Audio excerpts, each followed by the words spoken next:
तो बच्चों चलिए प्रश्न को समझते हैं। प्रश्न है आपके सामने कि +3 ऑक्सीकरण अवस्था में ऑक्सीकृत होने के संदर्भ में मैंगनीज +2 के यौगिक आयरन +2 के यौगिकों की तुलना में अधिक स्थायी होते हैं, ऐसा क्यों है? तो आपको बताना है कि मैंगनीज +2 के यौगिक हैं वो आपके आयरन +2 के यौगिकों की तुलना में अधिक स्थायी होते हैं, ऐसा क्यों है? तो इस प्रश्न की जो मुख्य अवधारणा है वो ये है कि आपको पता होना चाहिए कि आपके मैंगनीज +2 और आयरन +2 में से कौन अधिक स्थायी होता है और क्यों होता है। तो आपसे यहाँ पर कहना चाह रहा है कि मैंगनीज +2 की यौगिक आयरन +2 की अपेक्षा अधिक स्थायी है, ऐसा क्यों है? तो देखिए आपसे बोला है कि +3 ऑक्सीकरण अवस्था में ऑक्सीकृत होने के संदर्भ में मैंगनीज +2 की यौगिक आयरन +2 के यौगिकों की तुलना में अधिक स्थायी है, ऐसा क्यों है? तो सबसे पहले आप देखेंगे, देखिए सबसे पहले हम क्या करेंगे, दोनों की दोनों इलेक्ट्रॉन उनका इलेक्ट्रॉनिक विन्यास लिख लेते हैं, मैंगनीज +2 और आयरन +2 दोनों का। सबसे पहले इलेक्ट्रॉनिक विन्यास लिखते हैं। तो मैंगनीज का इलेक्ट्रॉनिक विन्यास है ऑर्गन 3d5 और s0। तो आप जानते हैं कि आपका जो डी कोष होता है उसके अंदर क्या होते हैं, 5 कक्षक होते हैं, 1 2 3 4 5।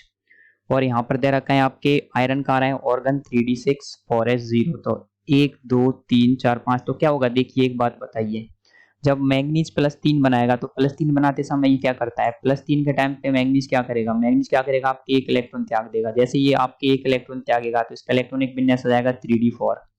लेकिन जैसे ही आपके आयरन एक इलेक्ट्रॉन त्यागेगा इसका इलेक्ट्रॉनिक विन्यास आ जाएगा 3d5। और हम जानते हैं कि आपके जो अर्धभारित कक्षक होता है, देखिए d5 क्या है, आपके अर्धभारित कक्षक 1 2 3 4 और 5 इलेक्ट्रॉन है इसके अंदर। ये क्या होता है, अधिक स्थायी होता है, अधिक स्थायी होता है। तो क्या हो जाएगा, आपके D5 विन्यास को जो आपके मैंगनीज +2 है वो त्यागना नहीं चाहेगा। तो मैंगनीज +2 चाहेगा कि उसका जो विन्यास है ना, इलेक्ट्रॉनिक विन्यास है, वो हमेशा D5 बना रहे। तो वो ना ही इलेक्ट्रॉन लेगा और ना ही इलेक्ट्रॉन देगा। तो ये क्या करता है, इसीलिए स्थायी हो जाता है। लेकिन आयरन +2 क्या चाहता है, देखिए आयरन +2 चाहता है कि वो एक इलेक्ट्रॉन तुरंत त्यागे और एक इलेक्ट्रॉन त्यागने के बाद में वो D5 प्राप्त कर ले और वो क्या बना ले, आयरन +3 बना ले। तो आयरन +3 तो तुरंत तत्पर होना चाह रहा है ताकि क्या है, तो ये अस्थायी हो जाता है। तो आयरन +2 अस्थायी होता है और ये तुरंत एक इलेक्ट्रॉन त्याग करके क्या कर लेता है, आपके आयरन +3 बना लेता है, जिससे क्या होता है, ये अधिक स्थायी प्राप्त हो जाता है। इस वजह से आयरन +2 अस्थायी होता है और मैंगनीज +2 क्या होता है, बहुत अधिक स्थायी होता है। इसका जो मुख्य कारण है वो है इनका इलेक्ट्रॉनिक विन्यास। तो देखिए इलेक्ट्रॉनिक विन्यास साफ साफ कह रहा है, तो इसका जो मेन रीजन वो ये है कि जो आपके अर्धभारित तो अर्धभारित कक्षक होता है ना, वो आपके क्या होता है, आपके अधिक स्थायी होता है आपके जो कम कम पूरित या फिर अपूरित कक्षक की अपेक्षा।